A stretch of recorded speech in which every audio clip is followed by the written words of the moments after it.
You have the ability to change your mind, and that's okay too. Like people just they get stuck on these steps that, "Oh, well, I made this commitment. I got to do this." Well, you know what? Things change. You find the right thing. You can do what you want. It's okay. Your network's going to be with you when you're doing great and when you're not. So that's the ones that matter. That's total life victory right there.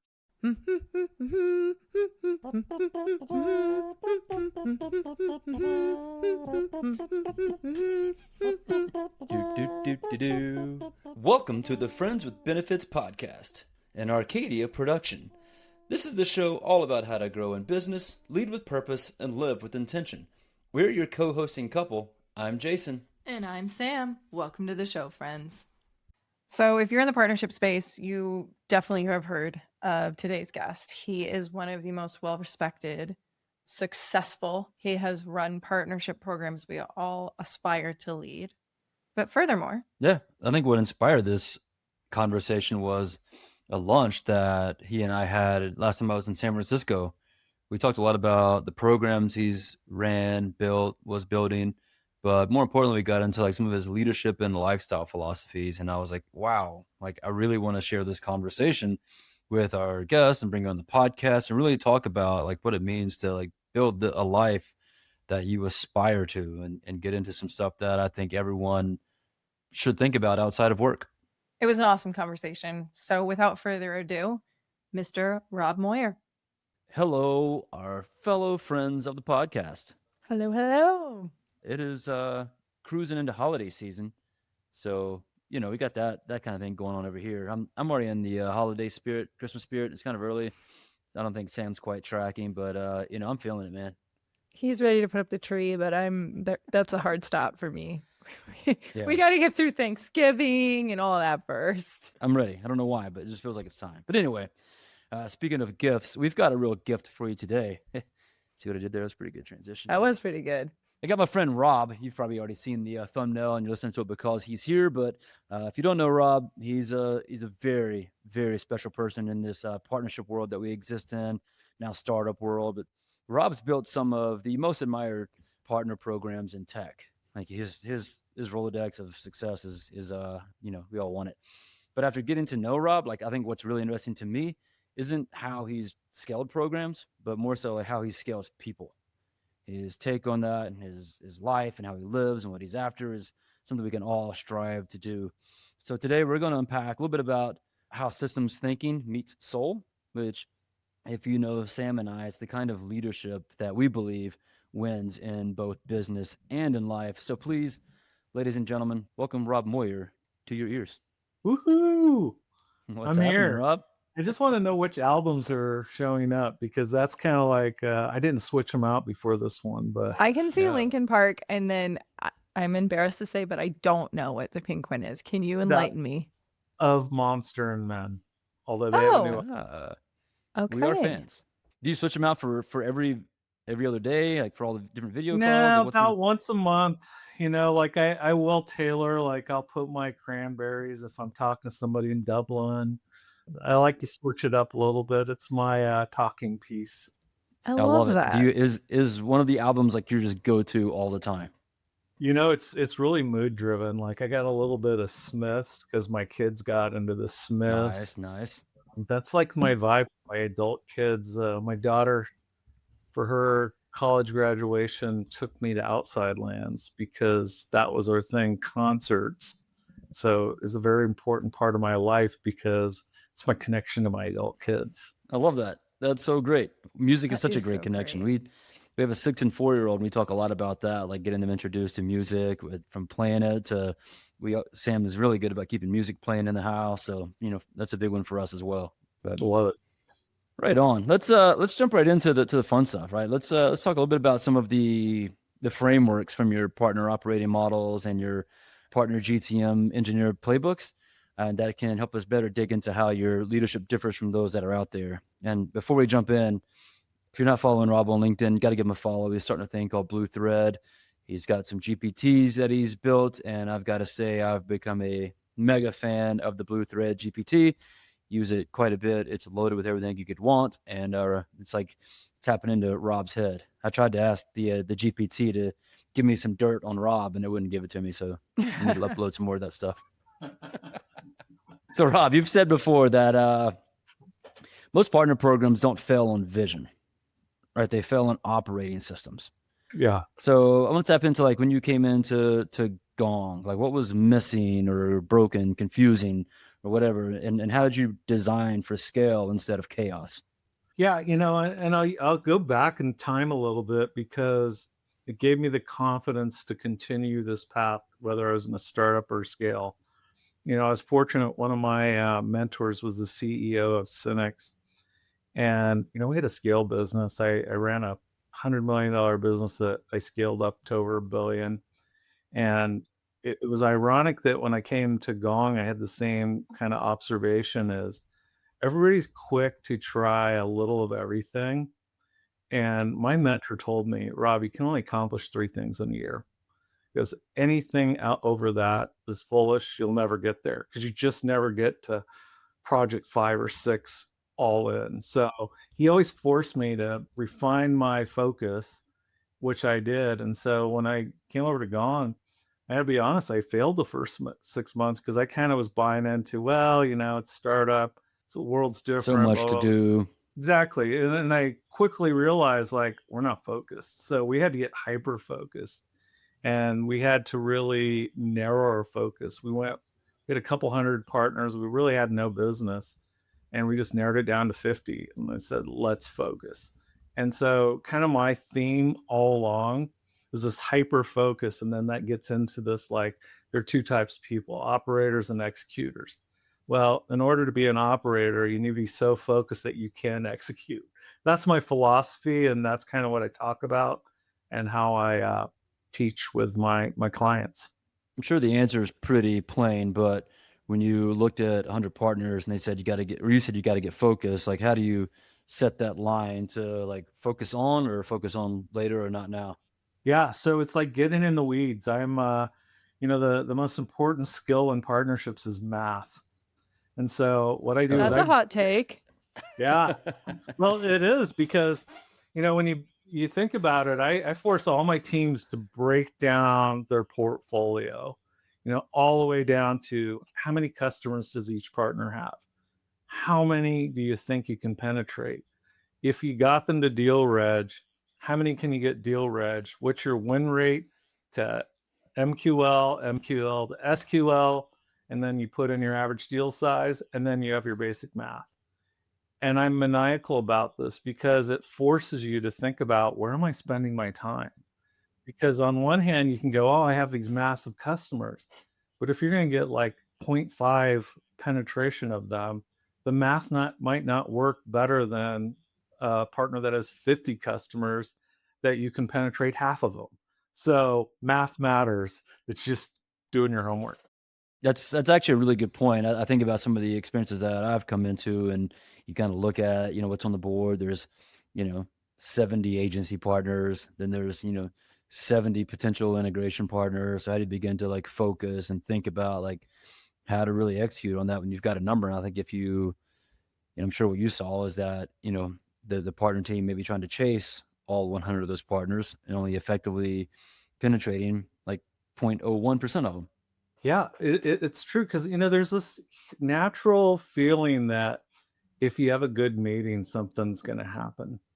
So people tend to have meetings, and then you start adding up those meetings. You felt great about 10 of them, and then you look 30 days later, and when you're not seeing conversion rates, you're like, maybe I need to have different meetings. So, Yeah. I mean, it sounds a little bit harsh, but it really is trying to get into the details. I remember one of my people that worked for me at Gong, I backed all the way up and did a spreadsheet on time. Where are you spending your Mm. time? What's your quota? And how are we going to get there? And after about an hour, he came back to me and said, this is amazing. Like, it's just this clarity that he got out of looking at where I spend my time. Because, the old adage, people don't get fired for being incompetent in sales. They get fired for spending their time in the wrong place. So, like, having these exercises that are foundational are critical for team success. I think it's so important to look at this from a numbers perspective, like you were saying, because sales does it and marketing does it, and partnership people tend to shy away from that for whatever reason. We can't quantify or look at our pipeline until it's a source deal. There's no like leading indicators to get there. So it feels a little shot in the dark for partner professionals. So I'd be curious, for example, in this employee at Gong, like, how are you, other than this partner has the most customers, how are you encouraging people to spend their time to be most effective in that? It really comes down to, the job is to train your people so they can do it themselves. So, my job was to give them the tools to make the decision because they're all bright people.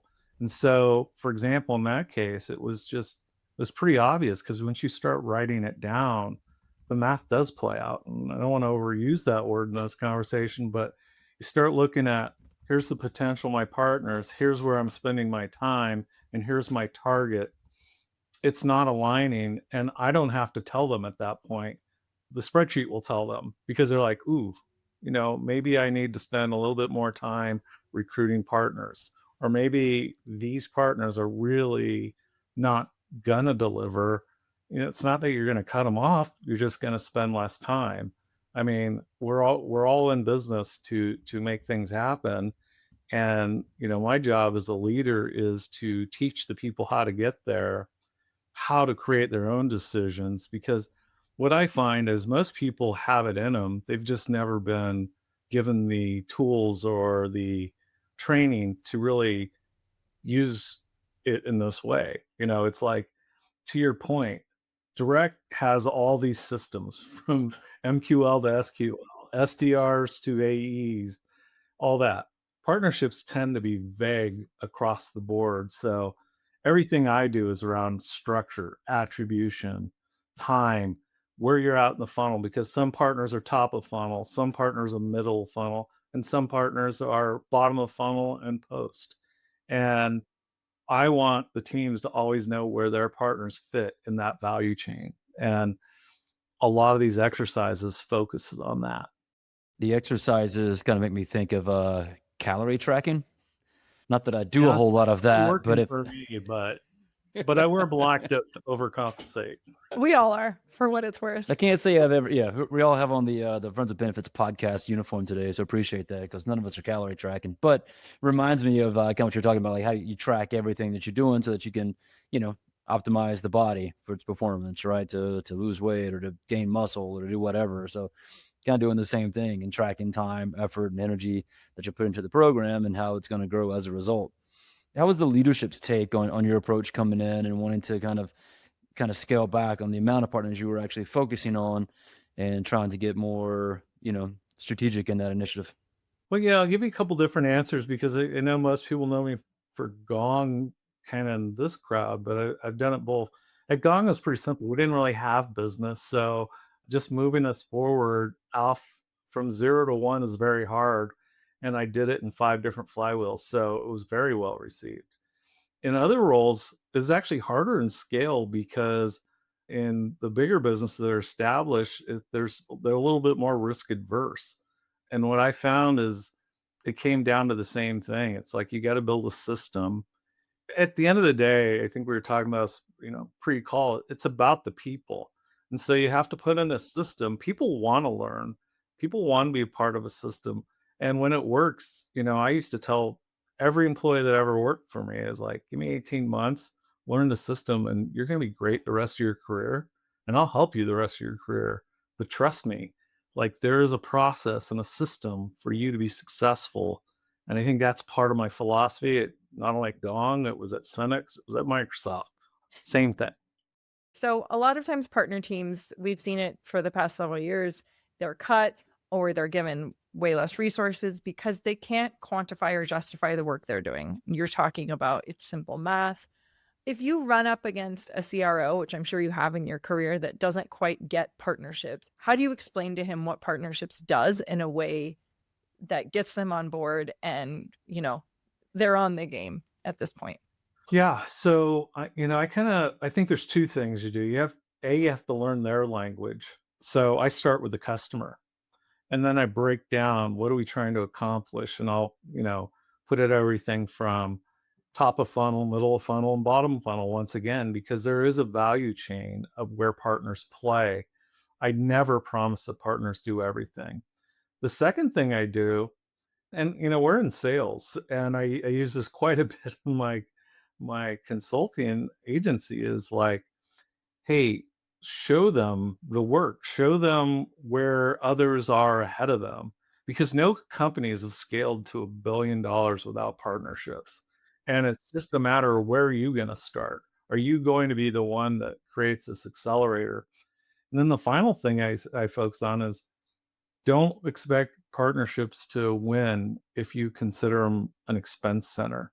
They're part of your go to market org, and you have to treat them that way. I've actually used this example, and I can't tell the company who I did this with, but I'd go, you'll spend 25,000 at an event, marketing event with no leads in Vegas. Yet you won't spend 25,000 to develop a partner who actually has customers in our ICP.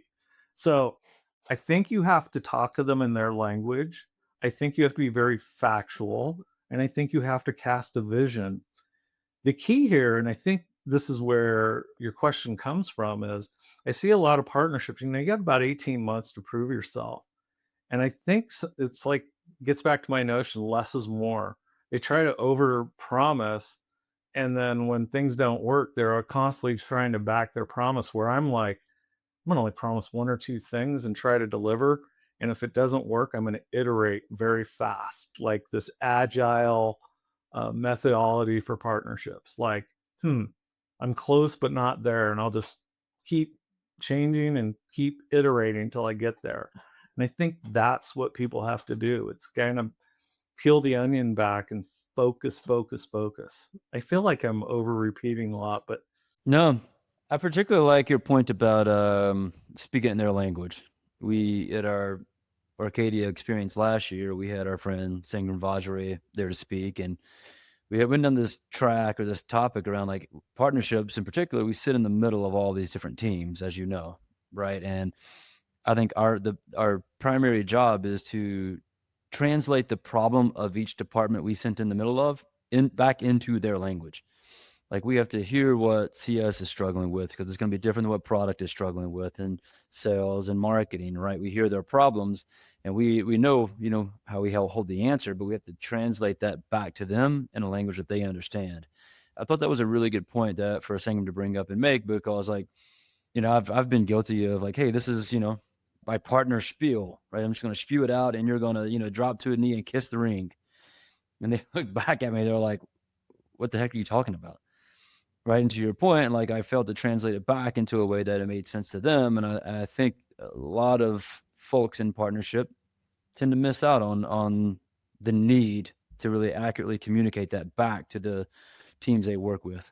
you triggered one thing that I always do, and it's, you have to have some guts to do it. But if you're in the org for about 6 months, you now know it. You got to have your guy on the hill moment. Like, I did a couple where they didn't want to do something I want to do, and I go, I'll die on this hill. And like, when you have that kind of statement, they do stop and listen, and they give you a second look. And I think sometimes people lack the confidence to go make those statements. But Mhm. you know, I I remember I've done this a couple times, and it sounds a little arrogant, but in hindsight, it was the best thing I ever did. Is I used the die in the hill moment. And the other thing I said, well, if I'm going to get shot, I'm going to go get shot swinging. Like, Get shot for something. yeah, I'm not here to just create average results and just float around and get let go. Like, you hired me, this is what I'm going to do. I'm not going to be perfect. I'm not going to always be right, but have that die on the hill moment, and have that feeling that, like, I have nothing to lose because they don't have it. They need it. That's why they hired me. I'm going for it. Well, and to your point, if you have the numbers and whatnot and the systems to back that up, then you have something to stand on. I think if you don't have that, then your die on the hill moment may not Yes, successful. So for listeners, make sure you've got your foundation built and you've got your story down. Confidence comes from proof, as they say. Okay, so if say that we were shadowing your team for a week, we could only be so lucky. What is one operational habit that would become very obvious to us that is embedded in the culture? That I tell bad jokes. Okay. Yes, perfect. But it would be my 5:15. Every team I've been doing this, I get eye rolls. My old team would all eye roll this, and then they go lead, and then they install the 5:15. Every Friday, I like having a document that's supposed to take 5 minutes to read, 15 minutes to write, what's working, what's not, what's on deck. And the reason I do that is I try to create this self-correcting discipline within the org because everybody knows what's working. It's like by nature in sales, you're great at telling people what's working. But if you really dig deep, you avoid what's not working. And so this thing is like a little disciplined way of doing that. And as a leader, it's important because as you build trust with your teams, they will be candid. You might not catch it in a one-on-one, but it's like an asynchronous update. You can go, "Oh, this isn't working." And I can come back and I can go, "Hey, is this important enough or should we go it?" Cuz like there's three ways it'll go. I'm here to help you. This is low level, you should help yourself. Good call out. Or let's have a discussion. Like let's make sure this is the priority. But the reason I do that is it's part of this whole disciplined approach to this weekly cadence, to a monthly cadence, to a quarterly cadence. I'm very operational that way. And it starts with the self discipline of a weekly cadence. So that would be kind of the one call out. The self-discipline on the cadence side, meaning like for them, the self-discipline, or more for you? Yeah, because I'll tell you what, I used to get teased about it. I remember a CEO of I was a Fortune 200 company would ask me why I send this 515 to him every week. And I was like, because that's the way I think. But more importantly, it showed the discipline that I structured. And I would literally, if two people were on the fence for promotion, I just go into my records who was more disciplined in sending that person would get the promotion. And what it did over time, it proved to me is the people that were disciplined were the people that went up. You know, numbers are one version of the metrics that you look at for promotion. To bring people in the management or manager level, they got to have certain attributes other than hitting their numbers. You know, one of the big fallacies around a lot of people do is they promote their highest achieving person when they have no skill set to manage. So by having kind of this like mechanism to who is really accountable to themselves gives me an idea of a who do I want to invest in and who should I bring along for the journey. So it's multifaceted, but that's the reason I do it. Got it. I want to pluck a quick word out of something you said a minute ago: trust. Like when Rob Moyer comes onto a team, like how do you begin to immediately start building trust and earning trust with your team? I think being authentic. I love the stuff that you both write about, and it starts there. I used to have this joke that it sounds corny, but like I'd be in my leadership things, and I'd always end with, "Hey, we're a great team, but you know, our number one rule is be a decent human." It's like we all come from different areas, different backgrounds, beliefs, but you know what? It doesn't matter what your belief or background is, you can be a decent human. So when you talk like that as a leader, they inherently will open up a little bit and you are able to build trust because you're authentic, you know? It's funny. I know that I'm quirky. My favorite story is in South Carolina. I had a team. And South Carolina is a little different than California. And A little bit. for a holiday gift, I gave everybody they didn't recycle. This was probably 15 years ago, and I was like offended. The I couldn't. audacity. So for holidays, I bought every person on the team a reusable Starbucks cup. And the funny thing is, the most conservative people on my team loved it, and they just like it kind of brought this connection of like They accepted me for who I am. I accepted them for who they are. And I think that trust is built through being authentic. So long-winded answer, but it's kind of the way I think. It's the way I think people will view you. They might not love you, but they'll respect you.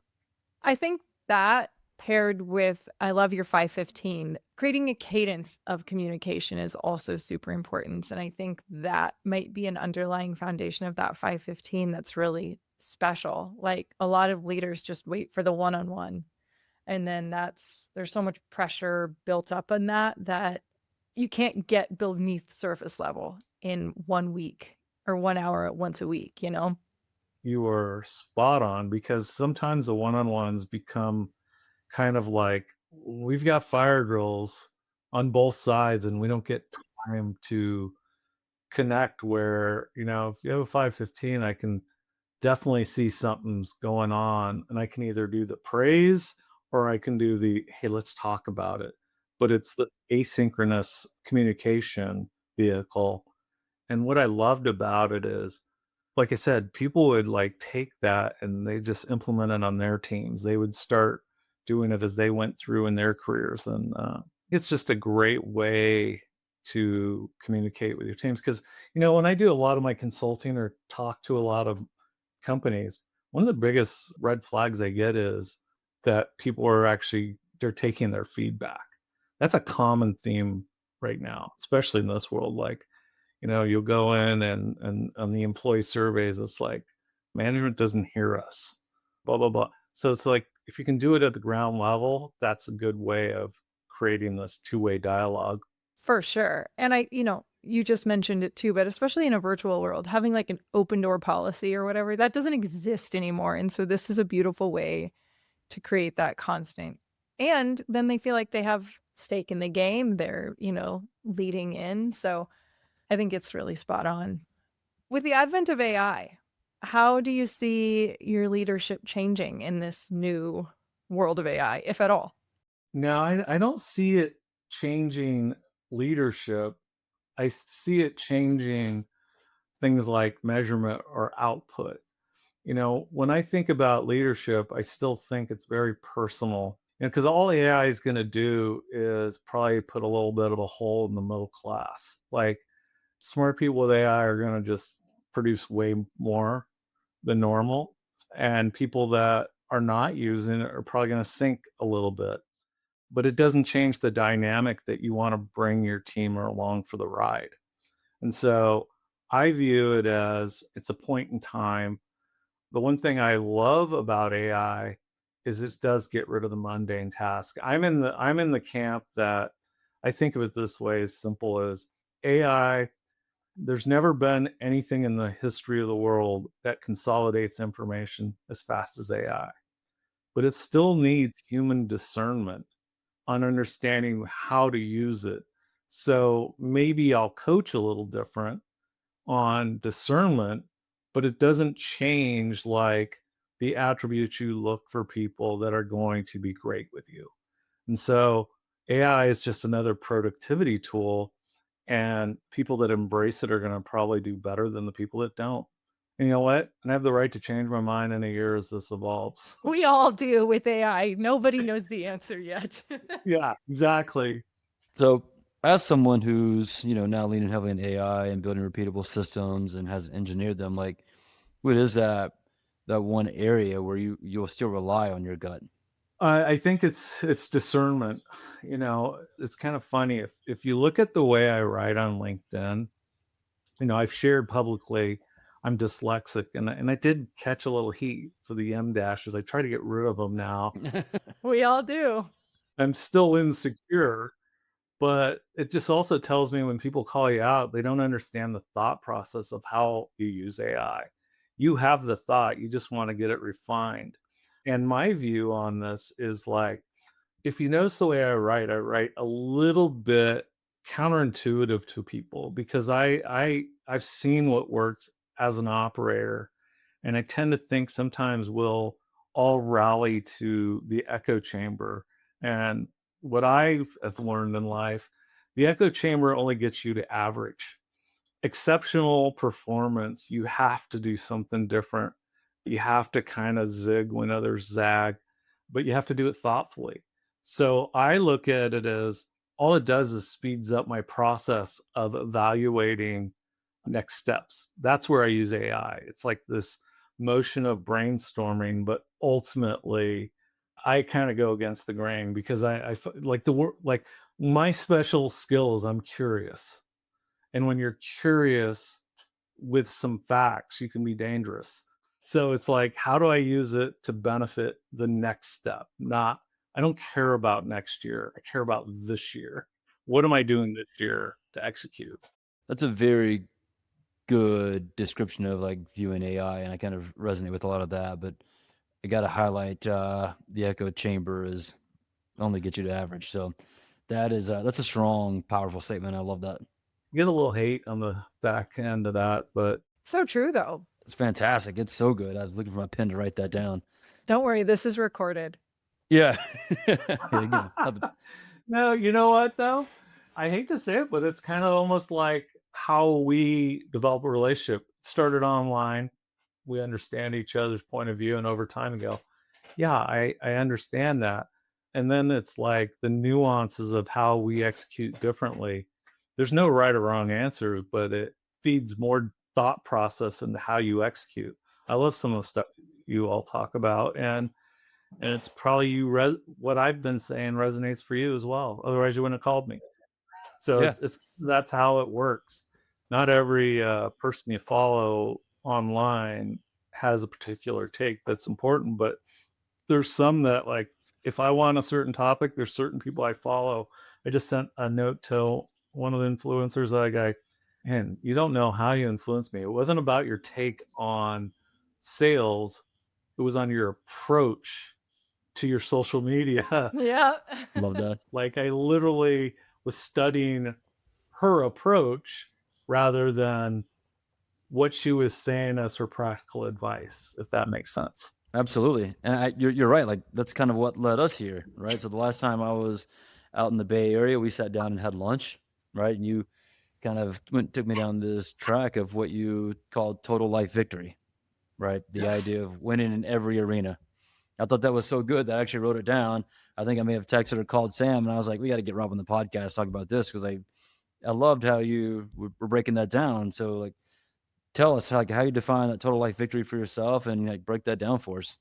Yeah. So I took 2 breaks in my career and, it was another one of those, like, everybody just shook their head like, "What the heck are you doing? You have, like, an amazing job."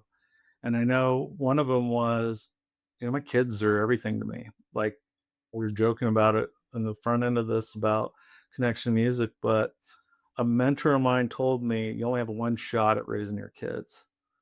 And, when my daughter was going into ninth grade, by the way, she's successful in this industry, happy about her, told girl that, and she made me a better manager of women. I love that about this. But That's awesome. I was working for Microsoft. I was killing it, but I was traveling every week. The light was shining bright on me. And my mentor goes, "You only have 4 more years to establish an amazing relationship with your daughter before she goes to college." Wow. And it just Goodness. like, wow. Yeah, that's what How's and that for a so, mic drop? yeah. Yeah. And so, I ended up leaving Microsoft. I was like, I got to do something else. I need to focus this time. I already had a good relationship with her, but like, it is true. You have 18 years to determine what your relationship is the rest of your life. I mean, you can still have a great adult relationship with your kids, but you know what winning is like enjoying your job, having a relationship with your kids where it's bi-directional, that they want you, not just like you want them. And that's kind of how I had an outlook. And I know I walked away from a lot of stuff in career, but I wouldn't trade it for anything. Because I know a lot of my friends that, it's like, wow, what happened? Because the only thing your kids know is time. That's it. Did you put the time in? And how you spent it with them or without them. And I think we are very much in the same camp. I mean, that's kind of why we took Arcadia down the path that it's gone down. Like, it means harmony and how we find that in life and the work that we do and the life that's important to us. And like for us, I would say one of our non-negotiables is our kids. Like, we're not Mhm. willing to, you know, give up on that time that we get with them. Like, we may leave a lot on the table, we may leave a lot out there, but we're just not willing to sacrifice, that life that we have with them or who we are in their eyes. I have a funny story, and it gets back to an earlier question you had of me of like some of the things that I did. I used to bring my kids on business trips, and I remember I went to a baseball game. I was with the CEO of a Fortune 500 company, and I brought my son, and we're in a suite, so it's a nice thing. And look around, and he's just sitting with my son the whole game. And he came up to me afterwards and goes, "Thank you." He goes, "I love that you did that. I didn't want to talk to half the people here, so it was good. I have a son his age, and I just wanted to talk to him." And I didn't do it on purpose, other than like I go, "Man, I'm so busy, Matthew. Why don't you come to this game?" It just showed you like the kind of people that you want to surround yourself with. And I had a great relationship with the CEO moving forward. And I think if I would have gone down this business track, pitching them that night to build a relationship, I would have had an average relationship. You got to know that I'm the kind of person that will bring my kid to a work event, and he'd take my call after that every time. So just a lesson in that, gets that counterintuitive. Be you. You do you, and that's enough, and just it's okay. You know, I am on a well, this is something I'm struggling with. I keep saying I'm on a career break, and I'm not. I'm building a business, but it's just a different it's just different than working a corporate job, and it's become really apparent to me that while we're in these jobs, we give everything to them. And of course, we've seen it. They can decide in a moment's notice that you're no longer needed. And so I think it's a really important thing for people to take a step back and define what success looks like and then build their life accordingly because we can all chase exits and titles and everything that comes along with it. But to your point, if you have kids or your spouse or whatever it is, those things deserve attention and it is fleeting the time you have to build those. And so, Well, you'll have to bleep out this part, but I've been married to my wife for 33 years. You can maybe say 23, so I'm not as dated, but it's true. What my only advice for you is there's going to be a group of people that will want to do business with you more because of that statement. They're going to be wishing for your success and helping you because it gets back to like, well, life in general. Like I used to always say, and I think I posted on this recently. I used to tell my team, you don't need crappy customers. Like as much as everybody wants to chase a number, your best customers are going to refer you. The world is so big, you can find great customers and hit your numbers and have a good system. Like people that just will like, well, I got to give them a break. Then, well, you know what? There's some karma that goes along with that, but like I love the statement you said about, hey, you're kind of a break, but you're not. You're building a lifestyle business that others are envious of, and they want you to succeed. So they'll probably help you because deep down they want that. A lot of people want that. And there's no shame in that. We're firm believers in like surrounding ourselves with the people that we want to do business with. Right? We've both walked away from jobs or offers or contracts, clients, purely because of like what we knew about the company, the people, what was communicated, and like we're just not willing to move in that direction and sacrifice ourselves in the meanwhile. Like there's too many good people, there's too many good opportunities, and there's too much good to be had in the world. Yeah, and I always say this, your network is not there just when you're winning. Your network is there when you're on your worst days. That's your network. That's how you find out who your network is when things are kind of not doing great. yeah. And, to go to Jason's point and to yours, Rob, I think first and foremost, the step is everybody taking literally a step back and saying, what's important to me? And how am I building towards that? Because, yeah, we walked away from jobs, but that was a hard decision because there was a lot of should in that. And then we had to look at our own lives and be like, that's not the life we want. And that's okay. But if people aren't taking the opportunity to take inventory on their life, then they're going to just keep going down a road that doesn't fulfill them. So, Yeah, and one thing I will say is the elder statement in this three people talk. You have the ability to change your mind, and that's okay too. Like people just they get stuck on these steps that, well, I made this commitment, I got to do this. Well, you know what? Things change. You find the right thing. You can do what you want. It's okay. You know, like I said, your network's going to be with you when you're doing great and when you're not. So that's the ones that matter. That's total life victory right there. That's it. And that's what I like about Total Life Victory, TLV, if I may, is that it denotes that you can win it all, right? You don't have to focus on like just winning your career or, just winning family or whatever it might be. Like if you position yourself in the right way and focus on the right things, you can win it all. You can win this life in a total life victory. And I think there's a lot to be said for that and a lot to chase within that. I do have to give a shout out to one of my mentors, Rick Sabraka. He brought this concept up to me many years ago. He did the same thing. He left a career at Ingram Micro. We were crushing it. He was a very young VP, moved to Reading, went out. He probably got this is all public, Rob. We do our one-on-ones are paddle boating to an island on some lake near Lake Shasta. He figured it out, and he was the one that used to preach it to me and like influenced me so much in this thinking, because it was like I was just going, wow, you did the unconventional thing, leaving a huge job at a young age to just go live life and still run a business. It's amazing to see that. and it's possible. And that's amazing. Totally. Yeah. I'm just curious, is there a single practice or ritual that you've adopted outside of work that has influenced the way you lead? Yeah, I can do on the spot gratitude journal. Gratitude journal. Okay. The thing about life is you have to knock down the highs and the lows. And sometimes it's as simple as writing a few notes to yourself every day, things that you're grateful for, because it puts perspective when things are low and it knocks you down when things are high, because the good stuff happens in the middle. We're all on a roller coaster.